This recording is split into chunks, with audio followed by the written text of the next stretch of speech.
बाजार के जाने माने एक्सपर्ट और व्हाइट ऑक कैपिटल मैनेजमेंट के सीईओ आशीष सोमैया साहब हमारे साथ कार्यक्रम में हो रहे हैं शामिल। आशीष सर, बहुत बहुत स्वागत है आपका। धन्यवाद सर आज हमारे साथ जुड़ने के लिए, समय देने के लिए। सबसे पहले शुरुआत बजट के साथ ही की जाए। बाजार के लिहाज से पहले मैं ओवरऑल इकोनॉमी वगैरह तो मैं पूछूंगा ही, लेकिन चूंकि पहले एक बार बाजार के लिहाज से मैं ये जानना चाहता हूँ कि बजट में क्या होना चाहिए या क्या नहीं होना चाहिए। अनिल सर, मेरा ऐसा मानना है कि यू नो चेंजेस अगर ना ही हो, मतलब समझो क्या होता है कि साल 2 साल 3 साल निकल जाते हैं हर चीज को एडजस्ट होने के लिए और हर चीज को ध्यान में रखते हुए आगे बढ़ने के लिए। तो कई लोगों को अगर हम फीडबैक लेंगे तो डिविडेंड टैक्स है, फिर कौन से एसेट में क्या शॉर्ट टर्म क्या लॉन्ग टर्म, किस चीज का क्या रेट है और क्या होना चाहिए, इन चीजों के ऊपर हमेशा काफी डिबेट हो भी रहा है और होता भी है। लेकिन मेरा ऐसा मानना है कि जो चीज जैसी है वैसी रहे, और अगर स्टेटस को रहे और अगर हम कुछ भी चेंज ना करें तो वो हमेशा बेटर रहता है। सो फर्स्ट थिंग इज कि अगर कोई चेंज ना हो तो बिल्कुल बढ़िया है, कोई प्रॉब्लम नहीं है। लेकिन दूसरी बात यह है कि जैसे, और ये कोई डिबेट या रूमर की बात नहीं है, गवर्नमेंट के फंक्शनरीज ने भी बताया है कि अलग अलग एसेट जो है, रियल एस्टेट, डेट, इक्विटी, सबके लॉन्ग टर्म और शॉर्ट टर्म के अवधि अलग है और सबका टैक्स का रेट भी अलग है। तो इसको कहते हैं कि रैशनलाइज करने की जरूरत है। और दूसरा मैं मानता हूं कि अगर आप ओवरऑल देखें तो हमारे कंट्री में इक्विटी का जो टैक्सेशन है वो बहुत हैवी टैक्सेशन है।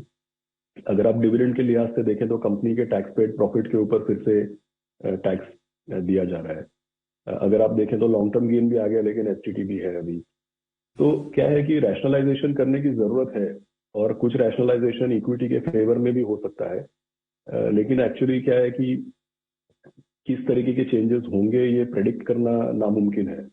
इसलिए मैं समझता हूँ कि अगर कुछ ना हो तो ठीक है। ठीक बात है। मतलब एक्सपेक्टेशन ही कम कर लो, कुछ ना हो वो भी अपने आप में ठीक रहेगा। ये बढ़िया बात है सर। अच्छा, लेकिन भले मार्केट के लिहाज से कुछ ना हो उसे अच्छा मानेंगे, लेकिन इकोनॉमी के लिहाज से तो बहुत कुछ चाहिए। क्या क्या खास बातें ऐसी बजट में हो जिससे कि इकोनॉमिक ग्रोथ और मजबूत हो सके सर? डेफिनेटली 2019 के बाद से अगर आप कॉर्पोरेट टैक्सेस ले लें तो वो आई थिंक एक बहुत बढ़िया मूव था। क्योंकि हमारी बिजनेस फ्रेंडलीनेस, हमारा जो कॉर्पोरेट टैक्सेशन है, गवर्नमेंट ने जो अलग अलग मैन्युफैक्चरिंग सेक्टर्स को बढ़ावा देने के लिए प्रोडक्शन लिंक्ड इंसेंटिव जो किया है, इंफ्रास्ट्रक्चर के ऊपर जो पूरे के पूरे कंट्री में हर जगह पे रोड्स, पोर्ट्स, नए एयरपोर्ट्स, मेट्रो लाइन, ये सब जो आपको दिख रहा है, तो डेफिनेटली आई थिंक पिछले 2019 के बाद से गवर्नमेंट की जो डेवलपमेंटल पॉलिसीज है वो काफी अच्छा रंग लाई है। तो मुझे ऐसा लग रहा है कि उसमें अगर कंटिन्यूटी रहे और बड़े फोकस के साथ और बड़े बजट्स और बड़े इनिशिएटिव्स के साथ अगर हम इसको रिपीट करें या कंटिन्यू करें तो वो बेटर रहेगा। इसीलिए मैंने पहले भी बताया कि जब मैंने टैक्स की भी बात की, इसलिए मैंने पहले भी बताया कि जो चीज है जैसी है उसी को अगर बेटर एग्जीक्यूशन के साथ कंटिन्यू करें तो वो बहुत फायदेमंद रहेगा मार्केट के लिए। और डेफिनेटली मार्केट, दूसरी बात क्या है कि अगले साल इलेक्शन है, तो मुझे ऐसा लगता है कि एम्प्लॉयमेंट जनरेशन है, ब्रॉडर प्रॉस्पेरिटी की जो बात है, जैसे हम लोग हमेशा सोशल इंफ्रास्ट्रक्चर वगैरह की बात करते हैं, सोशल स्पेंडिंग की बात करते हैं, तो इसको भी बरकरार रखना चाहिए। और सबसे ज्यादा जो मुझे लगता है हर एंगल से अगर मैं देखूं तो सबसे ज्यादा किसी भी तरीके से एम्प्लॉयमेंट बढ़ाने के लिए अगर कुछ अनाउंसमेंट दिखे तो उससे बेटर कोई नहीं हो सकता है। बिल्कुल ठीक बात है। तो इकोनॉमी की ग्रोथ मजबूत रहे ये बहुत जरूरी है और उसके लिए काफी कुछ किया जा सकता है। अब बजट के लिहाज से मार्केट पर भी एक बार मैं आपसे राय लेना चाहता हूँ। बजट के पहले, बजट के बाद किस तरह की स्ट्रेटेजी इन्वेस्टर्स को रखनी चाहिए बाजार को लेकर? मुझे ऐसा लगता है कि यू शुड एंटर, मतलब बजट को लाइट पोजीशंस में एंटर करना चाहिए। क्यों, मैं आपको बताता हूँ। क्योंकि पहली बात तो बजट में क्या होता है वो फोरकास्ट करना बिल्कुल नामुमकिन है। जी। जैसे मैं आपको एक सिंपल एग्जांपल देता हूँ, पिछले 1-1.5 साल में पब्लिक सेक्टर अंडरटेकिंग्स में बहुत पैसा बना है लोगों का। और पब्लिक सेक्टर अंडरटेकिंग्स में जो रैली है वो पिछले बजट से स्टार्ट हो गई थी, बिकॉज उसमें बताया गया था कि भाई पूरा प्राइवेट डिसइन्वेस्टमेंट तो छोड़ो, पूरा प्राइवेटाइज करने की हमारी एटीट्यूड रहेगी। आप जानते हैं कि एयर इंडिया के अलावा प्राइवेटाइज तो कुछ नहीं हुआ, लेकिन फिर भी पीएसयूज में पैसा बना, क्योंकि वॉर आ गया। वॉर के बाद ऑयल, मेटल, कमोडिटी और ये सब सेक्टर्स में पीएसयूज का काफी ज्यादा योगदान है। तो बोलने वाली बात क्या है कि बजट भी एक मैक्रो फैक्टर है और ये सब मैक्रो फैक्टर्स को प्रेडिक्ट करना इम्पॉसिबल है। दूसरी बात, अगर आप मैक्रो फैक्टर्स को प्रेडिक्ट कर भी लेंगे तो उनको लेकर के बाजार किस तरीके से रिएक्ट करेगा ये प्रेडिक्ट करना और भी मुश्किल है। दूसरी बात, मैंने क्यों बोला कि बजट को एंटर करते हुए लाइट रखना चाहिए हमको पोजीशन, क्योंकि हमारा बजट तो एक इवेंट है, लेकिन आप देखिए पिछले 1.5 साल से हम लोग बाहर के माहौल को ज्यादा रिएक्ट कर रहे हैं। अक्टूबर 2021 में 18,500 के पास थे हम। उसके बाद से हमारा फंडामेंटल परफॉर्मेंस में कोई बहुत बड़ा डिटीरियरेशन नहीं है, लेकिन जून 2022 आते आते हम लोग 15,000 पे आ गए थे। अब वो सारे के सारे जो कारण है जिनकी वजह से हम 15,000 पे आए थे, मोटा मोटी सारे के सारे कारण बरकरार है, लेकिन बाहर कुछ रैली आई है तो हम लोग भी फिर से 15,000 से बॉटम से निकल के फिर से न्यू हाइज बनाने में लग गए थे। तो मुझे ऐसा लग रहा है कि अभी भी बाहर के बाजार का, बाहर के माहौल का हमारे ऊपर काफी असर है।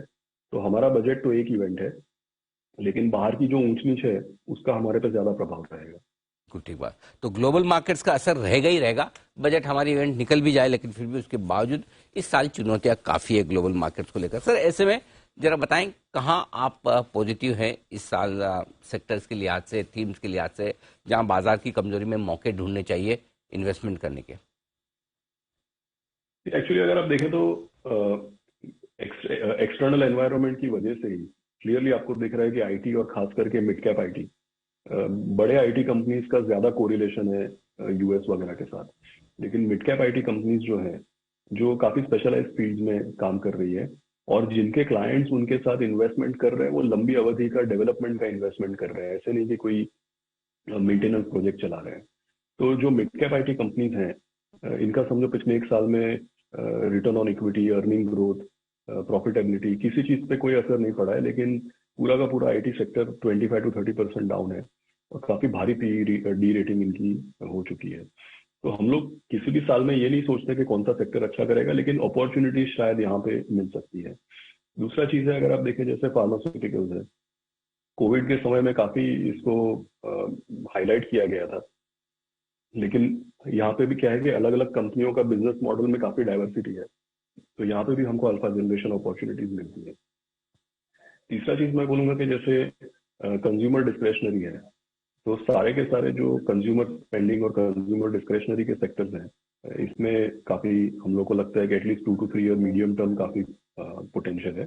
और लास्टली जो मैंने पहले भी डिस्कस किया है आपके साथ, कि मुझे ऐसा लगता है नॉन लेंडिंग फाइनेंशियल जो है, मतलब कि बैंक्स और एनबीएफसी के अलावा के जो फाइनेंशियल है, जैसे हमारा एसेट मैनेजमेंट का सेक्टर है, वेल्थ मैनेजमेंट, ये सारा इंश्योरेंस, ये सारा मुझे ऐसा लगता है कि अगले मीडियम टर्म के लिए काफी इसमें पोटेंशियल है और इनकी काफी डी रेटिंग भी हुई है और सस्ते भी हैं काफी स्टॉक्स इसमें।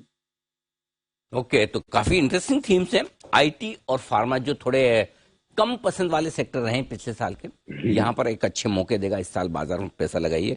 कंज्यूमर डिस्क्रिशनरी ये एक और स्पेस है जहां पर पैसा बन सकता है, लेकिन जो फाइनेंशियल सर्विसेज स्टॉक्स हैं, जो एनबीएफसी को हटाकर, जैसे कि म्यूचुअल फंड, वेल्थ मैनेजमेंट कंपनियां, डिपॉजिटरीज, यहाँ पर भी पैसा बन सकता है। ये है वो स्पेस जहां पर आपको रखनी चाहिए नजर।